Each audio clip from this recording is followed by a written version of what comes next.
Assalamualaikum warahmatullahi wabarakatuh. Berjumpa lagi teman-teman semuanya bersama Lintang Kemukus Channel, channelnya cerita misteri. Dan kali ini Lintang Kemukus mau membawakan sebuah cerita misteri lanjutan yang berjudul Pesugihan Sendang Kamulyan, dan kali ini di bagian yang kedua. Baiklah teman-teman Lintang Kemukus semuanya, tidak perlu menunggu lama lagi. Mari kita simak cerita berikut ini. Selamat menikmati.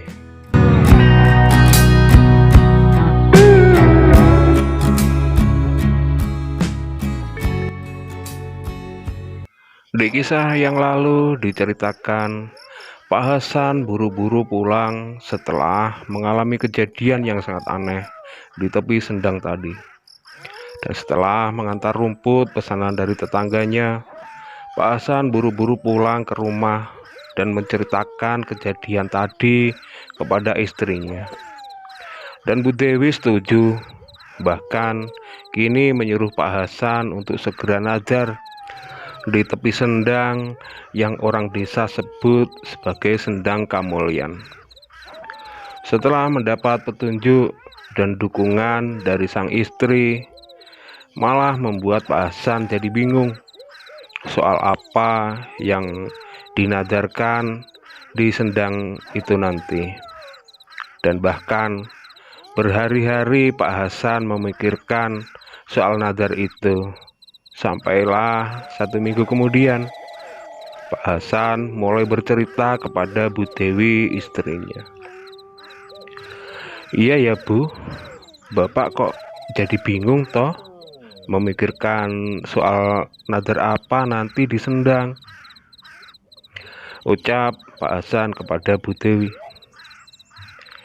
"Ya terserah Bapak, saya kan sudah mendukung toh Pak. Tapi yang jelas Ibu nggak mau kalau keluarga kita yang dijadikan tumbalnya," ucap Bu Dewi. "Itulah yang membuat Bapak bingung Bu." Dalam kebingungan itu, tiba-tiba Bu Dewi punya ide untuk Pak Hasan. Suruh segera nazar, dan bila penunggu Sendang Kamulyan minta tumbal, untuk disuruh mencari tumbal sendiri. Mendengar hal itu, Pak Hasan jadi semangat lagi dan bertekad untuk nazar di Sendang Kamulyan esok hari. Karena saat itu sudah sore, dan Pak Hasan pun menyuruh Bu Dewi istrinya untuk mencari perlengkapan nazar seperti bunga, dupa, dan lain sebagainya untuk acara nazar di sendang esok hari. Waktu berjalan begitu cepat, malam pun berganti pagi, dan Pak Hasan pun sudah bersiap-siap untuk berangkat ke Sendang Kamulyan. Setelah jam menunjukkan pukul 9 pagi, Pak Hasan berangkat dari rumah dan berjalan kaki menuju Sendang Kamulyan. Hampir setengah jam perjalanan, Pak Hasan sampailah di tepi Sendang Kamulyan. Dan Pak Hasan memilih duduk bersila di bawah pohon besar yang 1 minggu lalu Pak Hasan buat istirahat dan bertemu sosok lelaki tua yang belum Pak Hasan kenal sebelumnya. Lalu Pak Hasan membakar dupa, dan entah apa yang dibacanya, karena terlihat bibir Pak Hasan berkomat kamit membaca sesuatu. Atau mungkin Pak Hasan meminta kekayaan, tidak ada yang tahu pasti. Tapi setelah ritual yang dilakukan Pak Hasan kurang lebih setengah jam itu, lalu Pak Hasan menaburkan bunga di Sendang Kamulyan. Dan setelah dirasa cukup, Pak Hasan pun memutuskan untuk pulang ke rumahnya. Setelah sore harinya, Pak Hasan berkata kepada istrinya kalau nadarnya sudah dilakukan dan tinggal menunggu hasilnya, entah dikabulkan atau tidak oleh penunggu Sendang Kamulyan. ucap Pak Hasan kepada istrinya. 1 bulan sudah berlalu, tapi keadaan Pak Hasan dan keluarganya tidak ada perubahan. Bahkan malah anak yang pertama yang baru kelas 5 sekolah dasar itu pun 3 hari lalu tiba-tiba meninggal tanpa sebab. Dan hari ini masih dalam suasana duka. Dalam perasaan hati yang masih sedih itu, Pak Hasan mencoba menghibur diri dengan mencari barang bekas untuk dijual, biar sedikit tapi dapat hasil.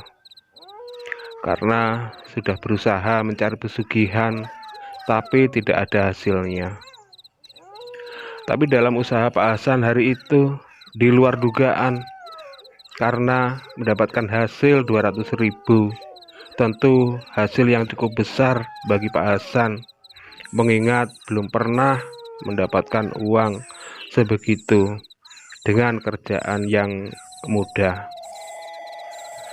Dengan kejadian itu membuat Pak Hasan semakin semangat menekuni pekerjaan itu, yang membuat ekonomi keluarga Pak Hasan berubah menjadi orang kaya. Bahkan kini Pak Hasan sudah bisa membangun rumah dan bisa membeli sepeda motor. Dan pada hari itu malamnya Pak Hasan bermimpi bertemu dengan lelaki tua yang menjumpainya di tepi Sendang Kamulyan beberapa bulan yang lalu. Dan laki-laki tua itu berkata kalau nadarnya sudah diterima oleh penunggu Sendang Kamulyan, dan meminta Pak Hasan untuk selalu datang lagi ke Sendang Kamulyan setiap saat membutuhkan. Dan pagi pun tiba. Pak Hasan bangun tidur dan buru-buru menceritakan mimpinya kepada Bu Dewi, istrinya. Waktu berlalu dan hari pun berganti. Tidak terasa sudah 2 tahun.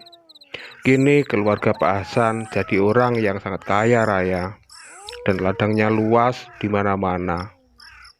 Tapi semua anak-anaknya sudah pada meninggal semua sebelum menikmati kekayaan dari orang tuanya. Dan yang menyedihkan lagi, saat Pak Hasan dan Bu Dewi mendatangi Sendang Kamulyan, tiba-tiba Pak Hasan dan Bu Dewi melihat sendang itu kini banyak ikannya, sedangkan dulu tidak pernah ada. Dan yang membuat Bu Dewi menangis sedih ketika melihat ikan-ikan itu menyerupai wajah anak-anaknya. Tapi semua sudah terjadi dan tinggal penyesalan yang tiada arti. Kesimpulan dari cerita ini, sungguh tiada guna kekayaan bila harus keluarga yang jadi korbannya. Karena keselamatan anak-anak kita adalah tanggung jawab kita sebagai orang tua di dunia maupun di akhirat. Untuk itu, carilah rizki yang semestinya, karena harta dan rizki kita sudah ada yang mengatur dan sudah ada takarannya.